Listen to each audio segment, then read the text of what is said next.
है आपका वाईके ट्रेडिंग में। आज की इस वीडियो में हम सीखेंगे बहुत ही पावरफुल टेक्निक जिससे हम ब्रेकआउट या ब्रेकडाउन को सक्सेसफुली ट्रेड कर पाएंगे, और ये हम सीखेंगे स्टेप बाय स्टेप। और हाँ, वीडियो के लास्ट में एक प्लस पॉइंट रहेगा जिसमें हम डिस्कस करेंगे कि कौन सा ब्रेकआउट या ब्रेकडाउन जो है सस्टेन होने की प्रोबेबिलिटी ज़्यादा होती है। तो बने रहिएगा वीडियो के लास्ट तक। स्टेप नंबर 1, आइडेंटिफाई की लेवल्स। सबसे पहले हमें इंपॉर्टेंट सपोर्ट और रेजिस्टेंस लेवल को आइडेंटिफाई करना होता है। ये वो लेवल से होते हैं जहाँ पर बड़े प्लेयर इंटरेस्टेड रहते हैं। साथ ही साथ इन लेवल्स पे प्राइस कुछ ना कुछ हरकतें ज़रूर करता है, और इन लेवल्स को कैसे ड्रॉ करना है ये तो मैं पुरानी वीडियो में डिस्कस कर ही चुका हूँ, जो आपको डिस्क्रिप्शन बॉक्स में भी मिल जाएगा और वीडियो के लास्ट में भी मिल जाएगा, तो आप वो देख सकते हैं। इसके अलावा एक मेथड मैं आपको यहाँ पर समझा देता हूँ। इसके लिए आप चलिए चार्ट में हम देखते हैं। चार्ट में ऐसा लेवल देखना है जहाँ पर प्राइस बार बार रिएक्ट किया हो, वो लेवल का एक इंपॉर्टेंट की लेवल होगा, जैसा कि हम यहाँ पर भी चार्ट में देख सकते हैं। Number 2, wait for the confirmation. तो एक ट्रू ब्रेकआउट या ब्रेकडाउन तब होता है जब वॉल्यूम सिग्निफिकेंटली इंक्रीज हो। वॉल्यूम का स्पाइक होना ये शो करता है कि इस मूवमेंट में मार्केट का इंटरेस्ट है और ज़्यादातर ट्रेडर्स जो हैं उस मूवमेंट की डायरेक्शन में ट्रेड कर रहे हैं। इसके अलावा हम स्पेसिफिक कैंडलस्टिक पैटर्न्स पे भी ध्यान दे सकते हैं जो ब्रेकआउट या ब्रेकडाउन को कंफर्म करते हैं, जैसे स्ट्रॉन्ग बुलिश या बेयरिश कैंडल जो की लेवल्स के ऊपर या नीचे क्लोज करती है। Number 3, entry point, most important part of the trading, क्योंकि सही जगह पे एंट्री करना बहुत जरूरी होता है। कई बार क्या होता है कि हमारा एनालिसिस सही होता है, हमारी सारी रिसर्च सही होती है, बट गलत जगह पे एंट्री के कारण हमारा एसएल चला जाता है और उसके बाद मार्केट हमारी डायरेक्शन में मूवमेंट दे देता है। देखिए, एंट्री किसी भी स्ट्रेटेजी में कई तरीके से की जाती है, और ये जो है ट्रेडर्स के अपने अपने बिहेवियर पे भी डिपेंड करता है।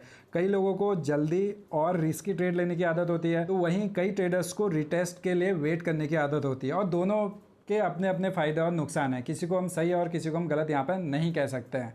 तो यहाँ पर हम 3 मेथड सीखेंगे एंट्री के लिए। आपको जो अपने बिहेवियर के हिसाब से सही लगे आप उस तरीके से इसमें एंट्री बना सकते हैं। पहला मेथड होता है जिसमें प्राइस ब्रेकआउट या ब्रेकडाउन लेवल के ऊपर या नीचे क्लोज करता है विथ इंक्रीजिंग वॉल्यूम। यहाँ पे आपको ध्यान रखना है कि वॉल्यूम ज़्यादा होना चाहिए। अगर वॉल्यूम ज़्यादा नहीं है तो वो फास्ट ब्रेकआउट हो सकता है।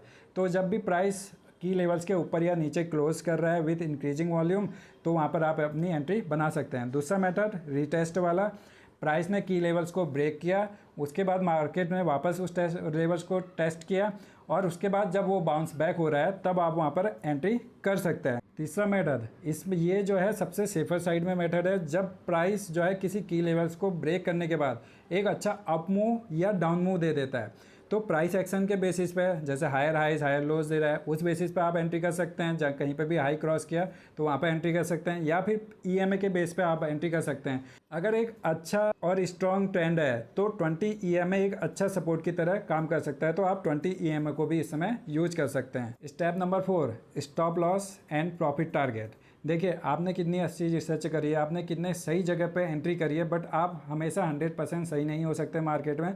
मार्केट जो है सुप्रीम है और आपको उसे एक्सेप्ट करना ही पड़ेगा। तो आपका जब अपोजिट मार्केट मूवमेंट करता है तो आपको एक एसएल देना पड़ता है। इस स्ट्रेटेजी में किस लेवल पे आप एसएल तय करेंगे। देखिए, ब्रेकआउट और ब्रेकडाउन में सिंपल सा है, तो जहाँ पर भी आप ब्रेकआउट के बाद एंट्री कर रहे हैं तो रिसेंट स्विंग के थोड़ा मार्जिन रख के आप अपना एसएल दे सकते हैं। क्या होता है कि देखिए, अगर ब्रेकआउट फेल हुआ तो अपोजिट डायरेक्शन में एक अच्छा और बड़ा मूवमेंट आता है, और वो जो है आप फिर उसके बाद कितना ही बड़ा एसएल रख दीजिए, वो आपका एसएल लेके ही जाएगा। तो बड़ा एसएल देना यहाँ पर मायने नहीं रखता है। तो आपका जो रिसेंट स्विंग है उससे थोड़ा सा मार्जिन देके जो है आप इसमें अपना एसएल तय कर सकते हैं। अब प्रॉफिट टारगेट के लिए क्या करना है, देखिए, अब कई पैटर्न्स होते हैं। फॉर एग्जांपल, आपका रेक्टेंगुलर पैटर्न है, मार्केट जो है एक रेक्टेंगल में फंसा हुआ है कई टाइम से, कुछ टाइम बाद रेक्टेंगल को ब्रेकआउट देता है अपर साइड में, तो रेक्टेंगल की जो हाइट है उसी हाइट को आप ऊपर साइड प्रोजेक्ट करेंगे तो वो आपका टारगेट हो जाएगा। तो आपका कोई भी टारगेट हो, एटलीस्ट ट्राई कीजिए कि आपका जो रिस्क टू रिवार्ड होना चाहिए 1:2 होना ही चाहिए।